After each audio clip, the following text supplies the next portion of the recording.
Hello guys, Kid here. So in today's video I'm gonna show you how you can make this self-oscillating switch mode power supply with very few components, and it does not use any IC.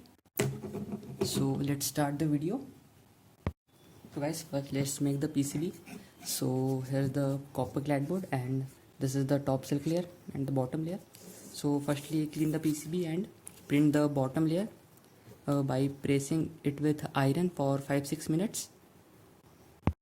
So guys, see, I've printed the bottom layer. So now use ferric chloride to etch this PCB. So guys, our bottom layer is now ready. So now you need to clean this and print the top silk layer. So for that, press it again for 5-3 minutes. So guys, I've printed the top silk layer and this is the bottom layer. So now use a 0.8 millimeter drill bit for smaller holes and 1 millimeter drill bit for bigger holes.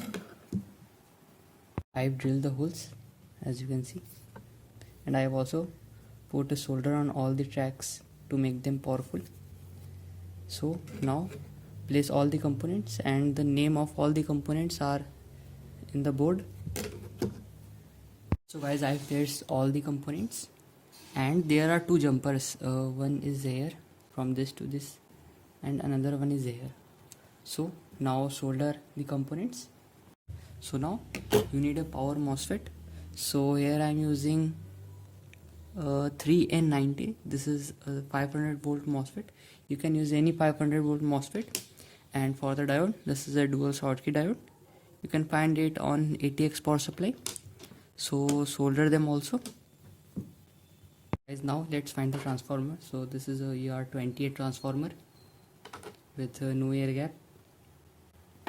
So firstly we will wind half of the primary, so 20 turns. Okay, so wind in this direction 20 turns. So guys, half of the primary is done. So now insulate this winding. After winding half of the primary, we need to wind secondary. So for the secondary I am using 0.5 mm wire in parallel. So wind 8 turns for 12 volt, and you can increase the turns for other voltages.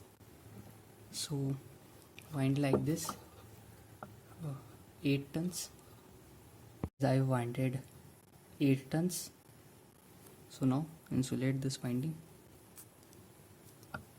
Now let's find the auxiliary winding. So this is a 0.5 millimeter wire. So wind 4 turns.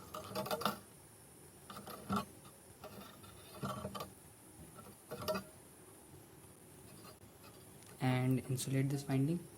So guys, now we need to wind the rest of the primary. So starting from this ending point, wind 40 turns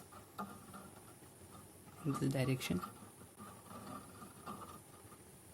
Our transformer is now ready. So now just put the ferrite core and stick it using super glue. Our transformer is now ready. So now put this in the PCB and solder it. So our Smps is now ready. As you can see, it looks beautiful. So now let's test it. Here I am using a 100 watt bulb in series. So if anything bad will happen, the bulb will glow. So now let's on the circuit. As you can see, the output LED is on. Let's check the output voltage.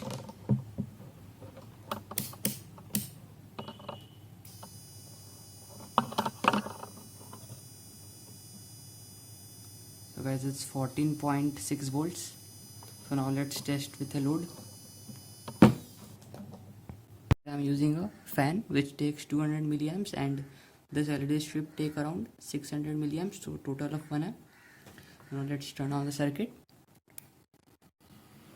As you can see, it's properly working. Now let's add another LED strip. So now I have attached two LED strips. This one is green and this one is white.